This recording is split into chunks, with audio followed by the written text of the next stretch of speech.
It's now my great honour and pleasure to introduce the Minister, Kathleen Lynch, TD. As you can see from the colour of her jacket, she comes from the proud county of Cork.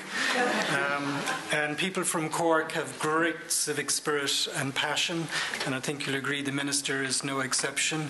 She has a very distinguished parliamentary career, and now she carries the hopes for the future in the area of disability, but not just disability, mental health and older people too. And it's great to see a department that really operationalises the life course perspective. Once the Minister is finished giving her closing address, I will then say a few words by way of thanks to a number of people and then formally close the proceedings, and then you can go to the bar. Thanks, Stuart.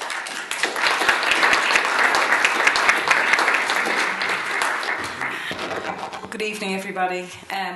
Mary said, as she started her contribution, I hate these podiums. I'm way too small for podiums. As she started her contribution, that she didn't want to be here at 7 o'clock. I said, you've made a fundamental mistake there, asking a politician to speak last. I won't, I promise. I don't usually go on for that long.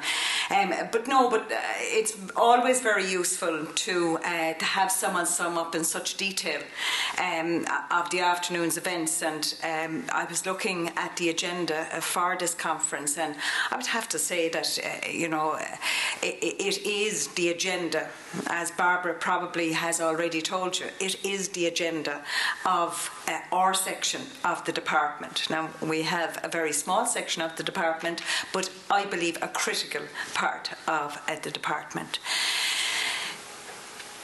Gerard, there are certain things, as I was saying earlier when I was having a cup of tea, that I was opening a science exhibition a few months ago where secondary school kids were asked to do a project from different schools.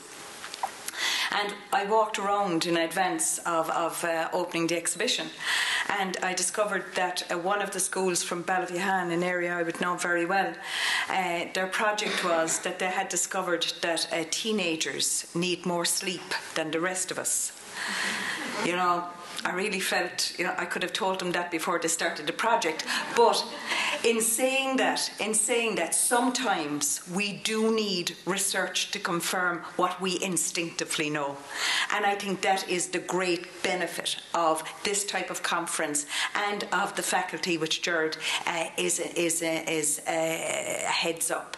And it is about confirming to us what we instinctively know. Now, I take it, I know it's been recorded, but there aren't any journalists here, are there? No, that's okay. That's okay. See again, politicians saying no journalists involved, and that's okay. Something wrong there. I spent 7 years of my life on the flat of my back. On the flat of my back, and it's something that, as a result of an accident, and I have had to have treatment for that condition on and off quite soon again for a number of years. But I will never forget to this day, being wheeled into a lift in a hospital gives me shivers. The whole feeling of helplessness and total dependency on people around you has never left me. It has never left me. The notion that if something fell off my bed and was on the ground, I had to wait for someone to come, and if I could catch their attention, they would then pick it up for me. Sometimes they wouldn't. Sometimes they wouldn't. Sometimes they were too busy. Sometimes they couldn't be bothered. But that helplessness has never left me. And I listened to the final contributions of your speakers here today. And when they said that what is the prize? What is the prize? The prize is freedom. That is what the prize is. Freedom. The freedom to be an active citizen. The freedom to contribute. The freedom to be employed. The freedom to participate. The freedom to do what you want to do. And if someone said to us today, any one of us here today, that they were going to take away that freedom from you, there would be an outcry, and rightly so. and rightly so. We all accept as part of our human rights and as part of our citizenship that we have that freedom. That we have that freedom. But we equally accept that it's okay to deny it to other people. And I don't. I don't accept that at all. I don't accept it. I think we have to change our language. We have to change how we think. We have to change how we do things. We have to change our culture. And in saying all of that, we are indebted to people who provided services for people that needed them in the past, because we as a state did not do it. And we are indebted to them. But we have to change. Because whether people with disabilities or people who need our services demand it or not, we should demand it. We should demand that things will change, because we now know better. We now know better. And I was amazed to hear Brian, of course, that every time I hear someone from Canada speak about sort of freedom, citizenship and assisting people to participate, I always say to myself, I know I was born in the wrong country. I know I was born, and why didn't I emigrate when I was younger? But I didn't, because I think we have the opportunity to do something so well here. We have that opportunity. And you know, when he talks about the market not responding, I was in New York 2 weeks after September the 11th. And of course, I mean, you know, being someone that would have no interest in that, the first place I headed to was, you know, the Twin Towers. And down there was a sign on the wall, and it taught me something about the market and how it responds. And up in the wall it said, Murph's Bar, second turning on the left. Al-Qaeda missed us, don't you? Now the market responding was instant. And I know that we are going to meet barriers, and we are going to have opposition in what we want to do. We are going to have that. But people in the main are sensible, and they will respond, and they will deliver what we expect them to deliver. You know, if you were to take this group of people here in the room today and you were to say to them, just what remains, if you were to say to them, right, we are going to change the system in relation to service delivery in this country. I think we could do it. Just us. We could do it. I think the capacity is here. The ability is here. The knowledge is clearly here. The strength is here. The system is here. And we could do it. But we don't have to rely on just ourselves. We have Genio. And we have other organisations. I visit them every week. And they're spectacular people. And they are doing things well in advance of us. And we will be able to do this. And it will no longer be, you know, as I said to Martin several times, you know, does he take sugar? Those days are gone. They're gone. People with disabilities are going to be in there with their own voice, and not alone will they have their own voice, not alone will they be heard, but they will be listened to. And you know, people with disabilities don't want anything more than the rest of us. They want to live in the same space as we live in. Exactly the same space. The difficulty is that we have made that space so exclusive that they can't live there. And we do have the money, and we can do it. And we just need to be courageous and make sure that there is no turning back. And there is no turning back. And there will be people that say we're doing it wrong. And I have never yet met someone that didn't make a mistake. I know I've made enough for 2 lifetimes. We will make mistakes. It is the ability to recognise the mistake and do it properly the next time that's important. Not hanging your head and saying we'll never do that again. And I know as well that there is a worry that we would increase expectations and that we would give people false hope. But sometimes you have to do that. When you're coming from a very low base, when you're coming from a very low base. You have to instill in people the expectation and the courage and the confidence that we can do it differently and do it better. And that's where we're at. That's where we're at. I was equally delighted to hear Mary talk about the fact that, you know, the medical model versus the social model.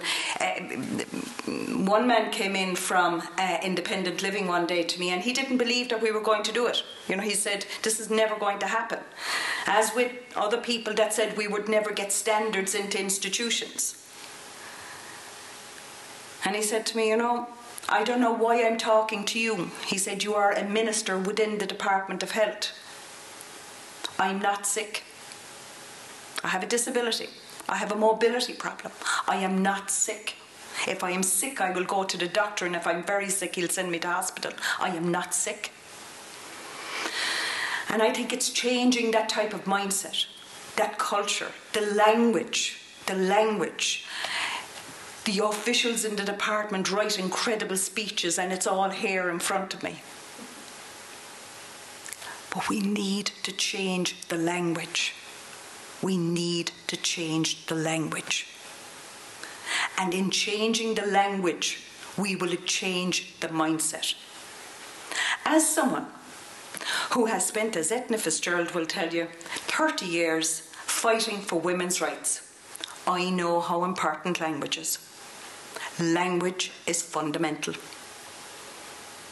And we need to change the language. I'm not certain that we will be having a mental capacity bill. Not certain of that at all. I think what we might have is maybe an assisted citizenship bill. But we're going to need help with that.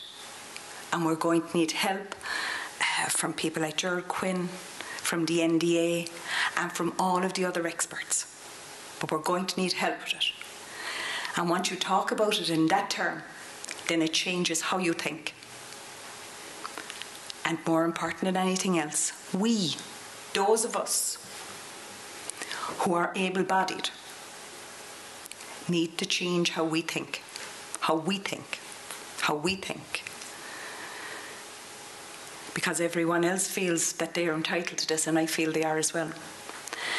So this type of conference, the papers that will come out of it, will be crucial to how we proceed into the future. We're going to need courage. We're going to need to be tough, as Barbara will tell you, battling at the other side of the table for funding, telling people that we're going to do things differently, demanding that they change as well. Sometimes isn't easy. But the prize is freedom and assisted citizenship for everyone. And that citizenship should be, and the assistance that is required with some people, should be invisible. We used to have a saying in the women's movement before that, you know, when will you know that you have true equality? No, not when you see your husband cleaning the toilet, no. No. But when will you know you have true equality? And basically the answer was always when you see women in positions that you have never seen them before and it's commonplace. When will we know that we have true equality in terms of disability? And the answer is the same. The answer is the same. When the barriers that we created become invisible and no longer exist. And we're determined to do that. We are determined to do that. And I hope that you will make a contribution to that, because it won't be easy. The last government, this government, the next government. It will be about society, and it will be about our culture. We have done several things. You've heard all of those. The NDA and the HSE and the Department of the Environment and our own department have produced a housing document, which is, I suppose, a masterclass in how both agencies and different government departments can work together and produce something well worthwhile. And that's the type of cross-departmental, whole-of-government approach that we need to take in relation to ensuring that people have complete access. Because as sure as you're all sitting there, and I'm standing here, if we live as long as they say we're going to live, we will all have a disability. There's not a doubt in the world about it. So when you start planning for the future, remember it's your own. Remember it's your own. I can't go away without talking about Michael D.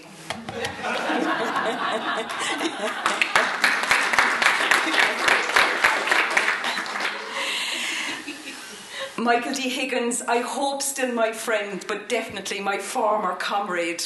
My former comrade. You know, whenever I needed to talk about disability, there were about 3 people that I would talk to. Michael D. Higgins being one, Jean Spain being the other, and Donny O'Leary being the other. And they were always the people I spoke to in relation to disability. And Michael D. never speaks about disability, and I think that's where the language thing is. I think that's where we need to start changing. He never spoke about it. He spoke about people who needed assistance in terms of services, access, you know, and all of that. And I mean, he never spoke about people in different categories. He never spoke about them. Now, during his campaign for presidency, he kept speaking about the sort of the vacuum that was created while we ran mad, you know, with the 2 cars, 4 houses, and, you know, it didn't matter what the mortgage was. And he now speaks about a time when we can, in fact, come back to what we are and what we're good at. And that is the type of community. And the type of community that always supported one another. The nosy community. You know, the community that was interested in your neighbour. The community that insisted on being of assistance at times of crisis and in times of none. And he talks about a new republic. And I think that if we can get the system which we want put in place for 2016, I think we truly will have a more equal and definitely a new republic. And I know you're very proud of Michael D. here, but, you know, it is the one thing last weekend that put a smile on my face, and I really haven't stopped smiling since. And the notion of a poet, an intellectual, a socialist, married, with children, being in the Oris, I think is quite incredible, and I think he will do great things for us. I think that he will give us a greater sense of ourselves once again, and a sense of ourselves that's good, and a sense of ourselves that's compassionate, and a sense of ourselves that doesn't ask, what can you do for me? Because for a few years during elections, that's all we ever got. What can you do for me? Whereas when I started off in politics first, when you knocked on someone's door, they said, you know, the street light is gone, or, you know, we need a new school, or the kids need this, or... But this business of what can you do for me, I hope will be gone. So I'm looking forward to your support. It's Friday evening. Normally when I see politicians standing up to speak with a huge speech, I usually lose the will to live. And I know you probably feel the same as this at this stage. I'm hugely excited about the project. Hugely excited. As I say, all I ever say to myself when I lose courage, and sometimes I say, maybe we're not doing the right thing because this is a we job. It's not an I job, it's a we job. I say to myself, remember the flat of your back, remember the helplessness, and don't inflict that on anyone. Thank you very much.